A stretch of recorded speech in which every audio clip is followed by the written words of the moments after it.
Inspector, you mentioned before that there's a lot of people that we all want to work on mental health, but at the same time we don't know enough. No, it's true. And I think a lot of it is teaming up. And what we do in the health and wellness section, it's not about come to us for help. And what we do is we advocate and we advertise every other resource that does similar work to us. Because at the end of the day, you know, my concern is that you get help.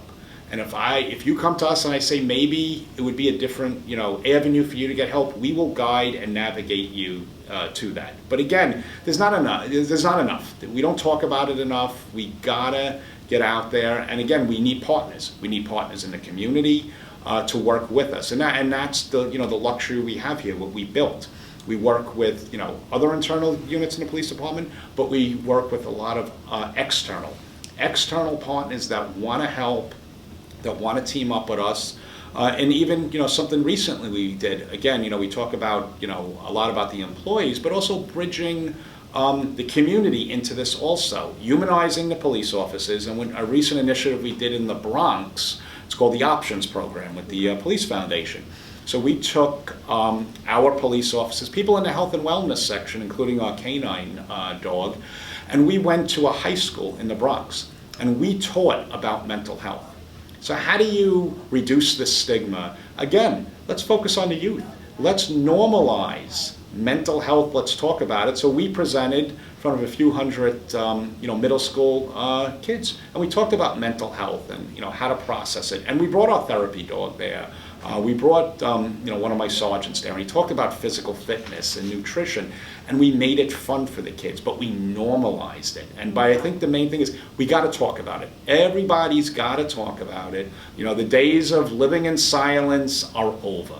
And, you know, from the agency's perspective, yeah, this is what we needed to do, and we did it. You know, in the last 2 years, we really, you know, moved the bar a lot about talking about mental health, coming forward, and, you know, we look at, you know, the tragedies of 2019, and, you know, those 10 members who died, they didn't die in vain.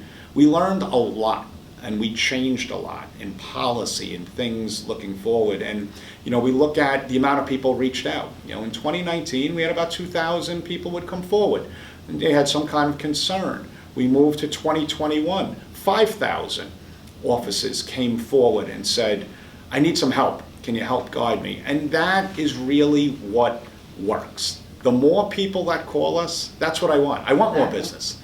I want more business. And we made it easier. What we do is we created on all our department smartphones, we created a health and wellness app. Okay. So again, we have 55,000 employees in the agency. So every single employee has a phone. And what did we do?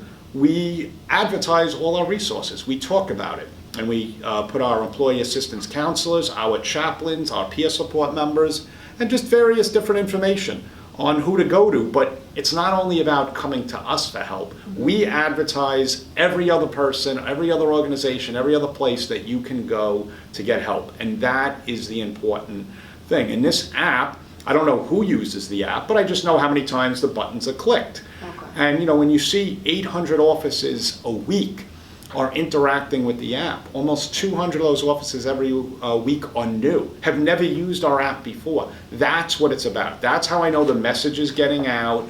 We're talking about it. But again, we always thrive. We're always looking to learn. You know, we're never going to be 100% right and accurate in everything we do. But again, we look to ways to improve outreach. You know, again, because, you know, we're big, we're 55,000 people, but I break that down and look at each individual person. They're a human being, they're a New York City police officer, they're a civilian in our agency. And that's how you have to look at it, every single person. And how do we reach those people? And that's why we have to do so many different ways of promoting our resources, talking about it, but also we have to do a job about trust. People have to trust coming forward and getting help, and that's what we try to do by really humanizing this. And that's really the most important lesson we can learn here. We're all humans, and we will walk that path with you if you need help.